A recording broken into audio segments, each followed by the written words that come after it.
Welcome back to Vistriti education.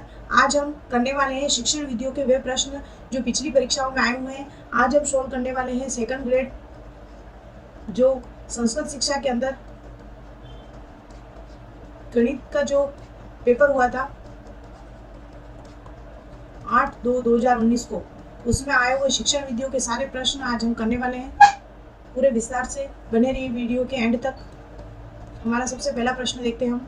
कौन सा व्यक्तित्व गुण गणित के अध्ययन से विकसित नहीं हो सकता? तो इसमें जो गुण दे रखे हैं, सबसे पहले अध्यापक के दो प्रकार के गुण होते हैं। एक व्यक्तित्व मुख्य रूप से, और दूसरा होता है व्यावसायिक गुण। अध्यापक का जो व्यक्तित्व गुण होते हैं उसमें कौन कौन से गुण होते हैं? संवेगात्मक, सबसे मुख्य रूप से जो अध्यापक का गुण होता है वह संवेगात्मक रूप से स्थिर होना चाहिए, समस्या समाधान करने वाला होना चाहिए, अमूर्त चिंतन, तार्किक चिंतन होना चाहिए। इस प्रकार से अनेक, जैसे धैर्यवान है, आत्मविश्वासी है, चरित्रवान है, आदर्श जीवन शैली का गुण होना चाहिए, उसमें नैतिकता होनी चाहिए, मौलिकता होनी चाहिए। इस प्रकार के जो गुण होते हैं वह अध्यापक के व्यक्तित्व गुण कहलाते हैं। और व्यावसायिक गुण के अंतर्गत आते हैं जैसे विषय विशेषज्ञ, किसी भी विषय की पूर्ण रूप से जानकारी, विषय विशेषज्ञ होना चाहिए। दूसरा आता है उत्तम संगठनकर्ता होना चाहिए, और शिक्षण विधियों का ज्ञान होना चाहिए उसे।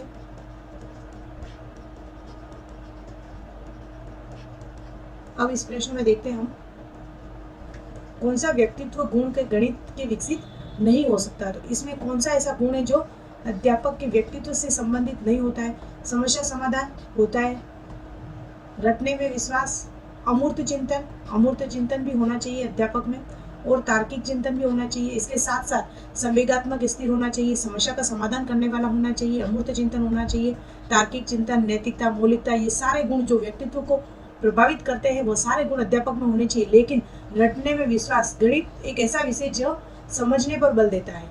किस पर बल देता है? समझने पर बल देता है। तो अतः इसका जो आंसर हो जाएगा रटने में विश्वास वाला ऑप्शन कट जाएगा। अगला क्वेश्चन देखेंगे हम। निम्नलिखित में से कौन सा गणित के मौखिक कार्य की विशेषता नहीं है? गणित दो प्रकार से होता है, एक मौखिक और एक लिखित। यदि किसी भी गणना को मन में ही सोल्व कर ली जाती है या हल कर ली जाती है तो मौखिक गणित कहलाती है। तो मौखिक गणित की कौन कौन सी विशेषता होती है? शुद्धता, सटीकता, यथार्थ विकसित होता है, सही बात है, विवेक को बढ़ाता है। यदि मौखिक गणित करता है तो वह उसकी बुद्धि भी तेज होती है और विवेक भी बढ़ता है, तो ये भी इसकी विशेषता है। गलती होने की स्थिति में मानसिक निस्तारीकरण कठिन होता है। इस ऑप्शन को आप एक बार रहने दें। यह एक अच्छा मानसिक अभ्यास है। मौखिक अभ्यास करने से मानसिक अभ्यास होना निश्चित है। तो इसमें जो तीसरा ऑप्शन है, गलती होने की स्थिति में मानसिक निस्तारीकरण कठिन होता है। मौखिक यदि गलती हो जाती है तो उसे हम सरलता से निस्तारीकरण कर लिया जाता है। तो इसका जो आंसर हो जाएगा थर्ड ऑप्शन गलत हो जाएगा। नेक्स्ट क्वेश्चन देखेंगे। निम्नलिखित में से कौन सा पाठ्यक्रम गणित शिक्षक के लिए सर्वाधिक उपयोगी होगा जो शिक्षण सिद्धांती और व्यवहारिक पक्ष का समग्र चित्र समझा सके? ये सारे क्वेश्चन वो क्वेश्चन है जो एग्जाम में आए हुए हैं। आप लैंग्वेज से समझ सकते हैं कि ये किस प्रकार के प्रश्न हैं। सबसे पहले दूरस्थ शिक्षा तंत्र आपको मालूम ही है कि किसी भी पाठ्यक्रम को घर बैठकर पूरा करना दूरस्थ शिक्षा तंत्र का से संबंधित है। शैक्षिक प्रणाली व समाज, शिक्षण के सिद्धांत एवं दर्शन, और शैक्षिक प्रशासन। इसमें जो प्रश्न पूछा गया है, यदि कोई गणित का शिक्षक है उसके लिए कौन सा उपयोगी होगा अपने शिक्षण कार्य करने के लिए? यदि शिक्षण कार्य की बात हो रही है तो यहाँ पर शिक्षण के सिद्धांत और दर्शन, अगर अध्यापक को शिक्षण के जो सिद्धांत हैं उनका ज्ञान होगा तो वह शिक्षण कार्य प्रभावी रूप से कर सकता है। तो अपना जो आंसर हो जाएगा शिक्षण के सिद्धांत का दर्शन। नेक्स्ट क्वेश्चन है, एक ऐसा परीक्षण जो विद्यार्थी के विषय संबंधी कौशलों की प्रवणता का स्तर एवं विषय संबंधी आधारभूत संकल्पनाएं, प्रक्रियाएं तथा सामान्य ज्ञान की संप्राप्ति का मापन करता हो।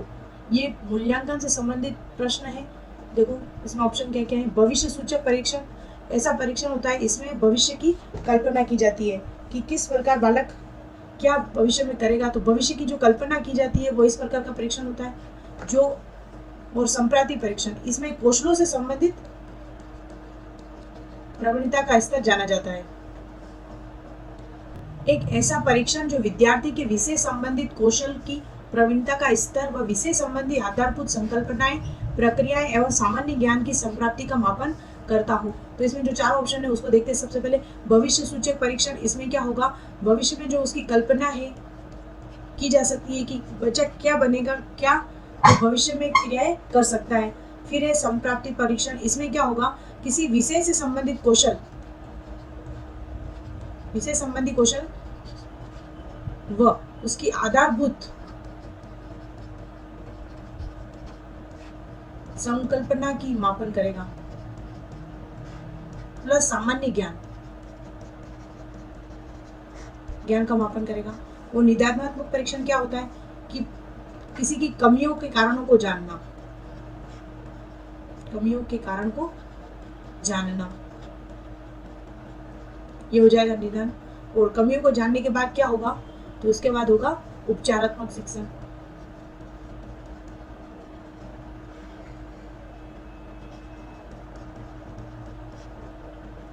और सर्वे परीक्षण क्या होता है, जिसमें इन सभी प्रकार की परीक्षण सम्मिलित किया जाता है, तो सर्वे परीक्षण हो जाएगा। अपना आंसर हो जाएगा इसमें संप्राप्ति परीक्षण, जिसमें विषय संबंधित आधारभूत संकल्पना एवं सामान्य ज्ञान का मापन करता हूं। नेक्स्ट क्वेश्चन देखेंगे। प्रोजेक्ट एक उद्देश्यपूर्ण क्रिया है जिसे पूरे मन से सामाजिक वातावरण में पूरा किया जाता है। प्रोजेक्ट की यह परिभाषा दी थी। यह जो प्रोजेक्ट की परिभाषा दी गई थी, ये प्रोजेक्ट की परिभाषा दी गई है किलपैट्रिक द्वारा। और प्रोजेक्ट विधि के जनक भी किन्हें माने जाते हैं, किलपैट्रिक को। जो प्रोजेक्ट शब्द दिया था वो दिया था जॉन डीवी द्वारा। यदि पूछा जाए कि प्रोजेक्ट विचारधारा किसने दी है, तो जॉन डीवी।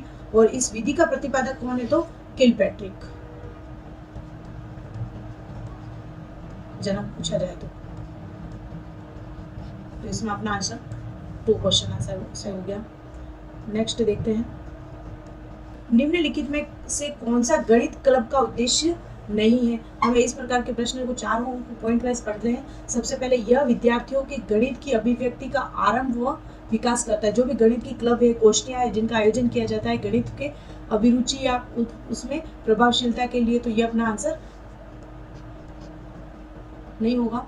गणित क्लब विद्यार्थियों के विषय के प्रति रुचि जागृत करने के लिए, तो ये भी ऑप्शन सही है। विद्यार्थियों को मनोरंजनात्मक गणित के अवसर, यदि गणित के क्लब आयोजित किए जाएंगे तो एक मनोरंजनात्मक रूप से सही होगा। यह केवल प्रतिभाशाली, यहाँ पे जो केवल शब्द है ये ही गलत है। केवल प्रतिभाशाली विद्यार्थियों को बाह्य विशेषज्ञों को सुनने का अवसर प्रदान करेगा। गणित के जो क्लब है, संगोष्ठियां, ये जरूरी नहीं है कि आप केवल प्रतिभाशाली बालक के लिए ही हो, ये सभी बालकों के लिए उपयोगी होगा। तो यहाँ पे यदि ये सभी होता तो ये ऑप्शन उद्देश्य नहीं होता, तो अपना यहाँ पे यही गलत है, चौथा ऑप्शन। अनुदेशनात्मक उद्देश्य के निर्धारण के दौरान निम्नलिखित में से कौन सा बिंदु से ध्यान रखने की आवश्यकता नहीं है। प्रश्न में ये ध्यान रखे पूछा क्या गया है, नहीं पूछा गया है या है पूछा गया है। सबसे पहले, किसी भी अनुदेशन अपन जो भी उद्देश्य होते हैं उनका निर्धारण करने से पहले क्या क्या हमें ध्यान में रखने चाहिए। विद्यार्थियों का स्तर ध्यान में रखना होना चाहिए, सही बात है। विद्यार्थियों की मनोविज्ञान, वो किस प्रकार से सीख रहे हैं, क्या परिस्थिति है, इनका भी जानकारी होनी चाहिए। शिक्षण अधिगम परिस्थिति, वो किस परिस्थिति से आ रहे हैं, यदि बालक की परिस्थिति क्या है, वो सीखने में किस प्रकार असमर्थ है, उन सारी चीजों को जानकर ही उद्देश्यों का निर्धारण करना चाहिए। कक्षा कक्ष का आकार, वैसे तो इसका भी ध्यान रखना चाहिए, लेकिन इन तीनों में जो प्रबल आंसर हो जाएगा अपना कक्षा कक्ष का आकार, इसको ध्यान में रखकर उद्देश्य निर्धारित नहीं किए जाते हैं वर्तमान में। तो अपना ऑप्शन चौथा हो जाएगा। नेक्स्ट क्वेश्चन देखेंगे। निम्नलिखित में से आगमन विधि के सोपान का सही क्रम है। जो आगमन विधि है वह चलती है उदाहरण से नियम की ओर।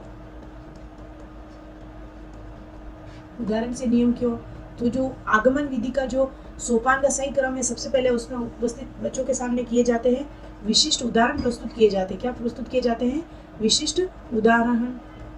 उसके पश्चात किए जाता है उनका निरीक्षण किया जाता है, और निरीक्षण करने के बाद किया जाता है सामान्यीकरण,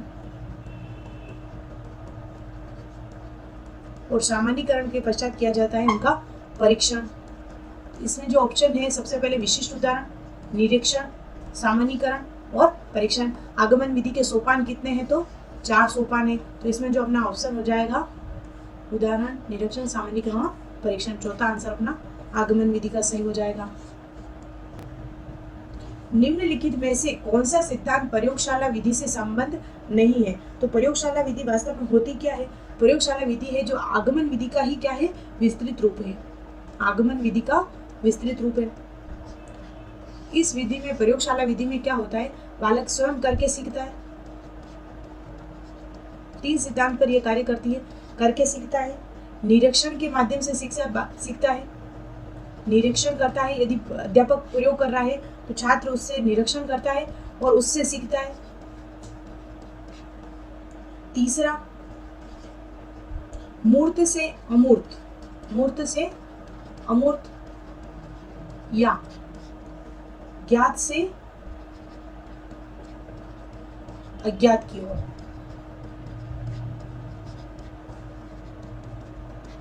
चौथा हो जाएगा अपना स्थूल से सूक्ष्म की ओर।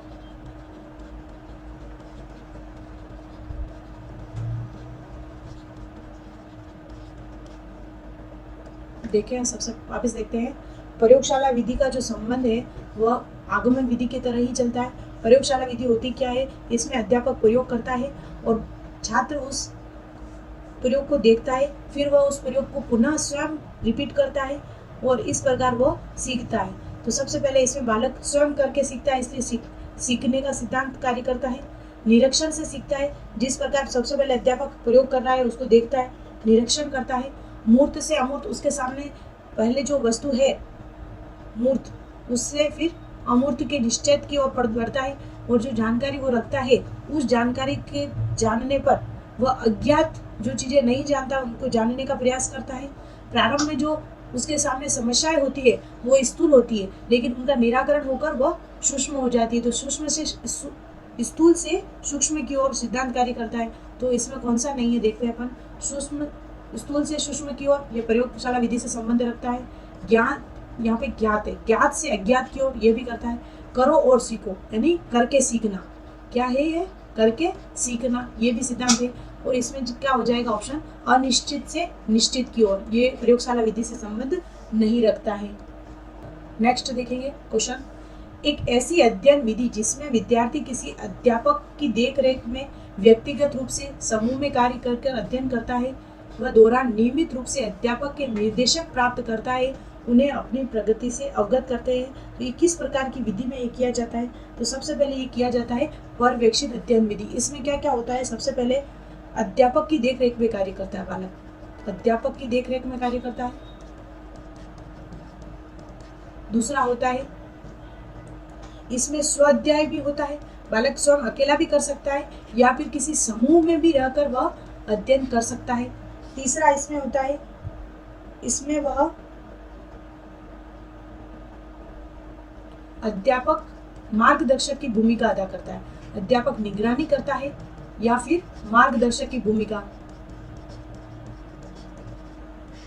के रूप में उपलब्ध होता है।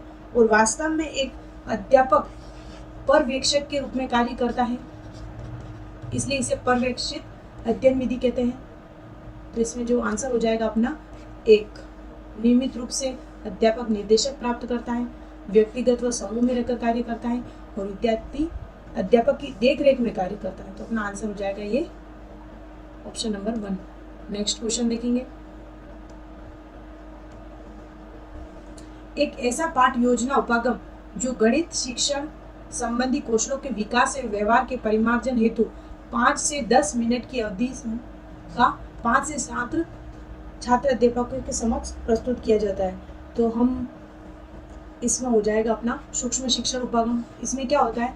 5 या 10 मिनट में एक किसी कौशल को विकसित करने के लिए अध्यापक 5 या 7 किसी भी विद्यार्थी या फिर अपने समकक्ष छात्र अध्यापकों के सम्मुख पाठ योजना प्रस्तुत करता है और उस पाठ योजना को प्रस्तुत करने के बाद प्रतिपुष्टि प्राप्त करता है। यह एक सूक्ष्म शिक्षण की जो विधि होती है उसमें होता है और सूक्ष्म विधि जनक माने जाते हैं एलन द्वारा। सूक्ष्म विधि का जो चक्र होता है वो हम यहाँ पे देखते हैं, अधिकतर एग्जाम में पूछा जाता है। तो सबसे पहले होता है पाठ योजना, उसके बाद होता है प्रस्तुतिकरण या फिर शिक्षण, इसी को कह देते हैं शिक्षण। और शिक्षण के बाद होता है प्रतिपुष्टि, अध्यापक द्वारा की जाती है और प्रतिपुष्टि के बाद पुनः पाठ योजना बनाई जाती है। जो भी कमियां रहती है उसका पुनः पाठ योजना बनाई जाती है और पुनः पाठ योजना के बाद पुनः प्रतिपुष्टि प्रस्तुत की जाती है और प्रतिपुष्टि के बाद हो जाता है अपना एक कट स्टार्ट। सूक्ष्म शिक्षण का जो चक्र है वो सबसे पहले हम देखते हैं। इसमें होता है पाठ योजना, पाठ योजना के बाद होता है शिक्षण और शिक्षण के बाद होती है प्रतिपुष्टि, प्रतिपुष्टि के बाद पुनः पाठ योजना का निर्माण किया जाता है और पुनः यहाँ पाठ योजना निर्माण के पश्चात पुनः शिक्षण कार्य किया जाता है और पुनः शिक्षण के बाद होती है पुनः प्रतिपुष्टि। ये पूरा एक चक्र चलता है सूक्ष्म शिक्षण का, जो एलन के अनुसार तो 42 मिनट में पूरा होता है और एनसीईआरटी के अनुसार 36 मिनट में यह शिक्षण पूरा होता है। और सूक्ष्म शिक्षण की मैंने वीडियो भी डाल रखी है पूरी, जिसमें उसकी अवस्थाएं किस प्रकार सूक्ष्म शिक्षण कार्य करता है वो सभी उसमें है। तो आपने यदि नहीं देखी है तो प्ले लिस्ट में जाकर आप सूक्ष्म शिक्षण का जो टॉपिक है उसे देख लें। नेक्स्ट इसका जो अपना आंसर हो जाएगा सूक्ष्म शिक्षण उपागम। निम्नलिखित में से कौन सा अनुदेशात्मक उद्देश्य लेखन का उपागम नहीं है? रॉबर्ट मेगर उपागम ये है, रॉबर्ट मिलर उपागम ये है, RCMD ये है, NIPD उपागम ये नहीं है। तो अपना चौथा ऑप्शन इसका सही हो जाएगा।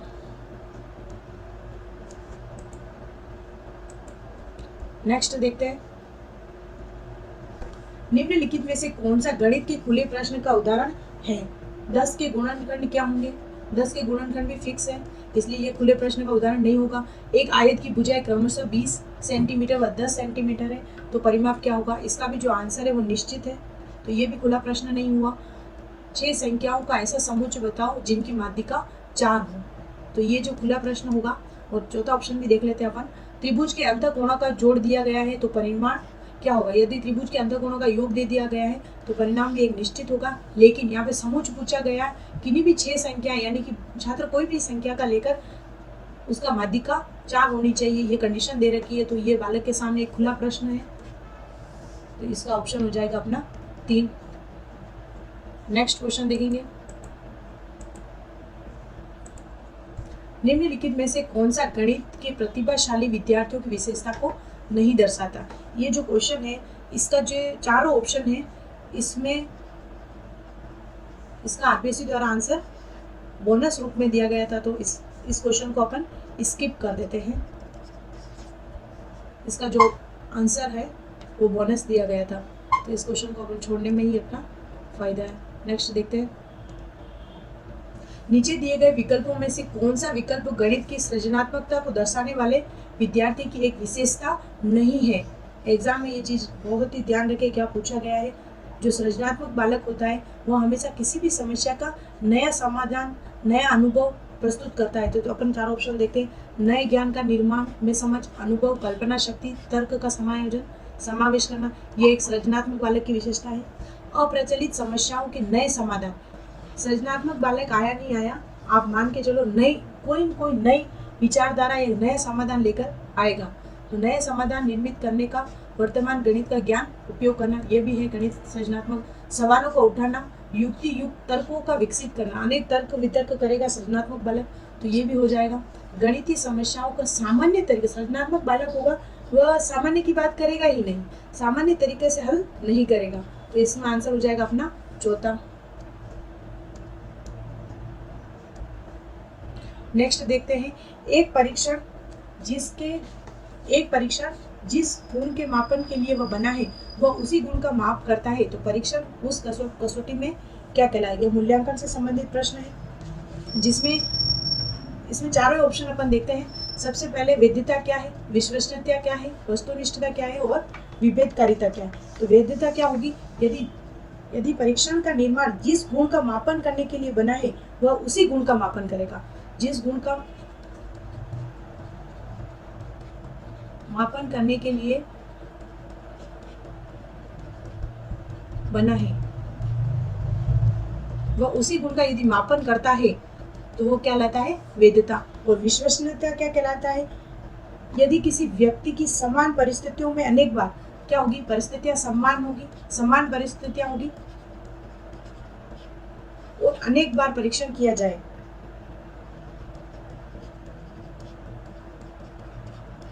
और उसके अंक में कोई अंतर नहीं आए। विश्वसनीयता और वस्तुनिष्ठता में हमेशा कंफ्यूजन रहता है, तो हमें ध्यान से देखना है। विश्वसनीयता क्या होगी?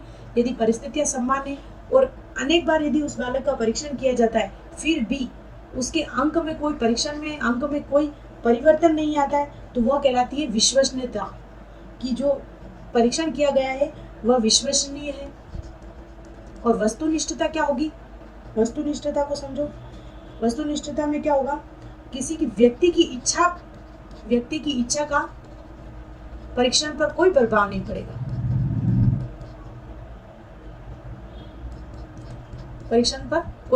पड़ेगा। मूल्यांकनकर्ता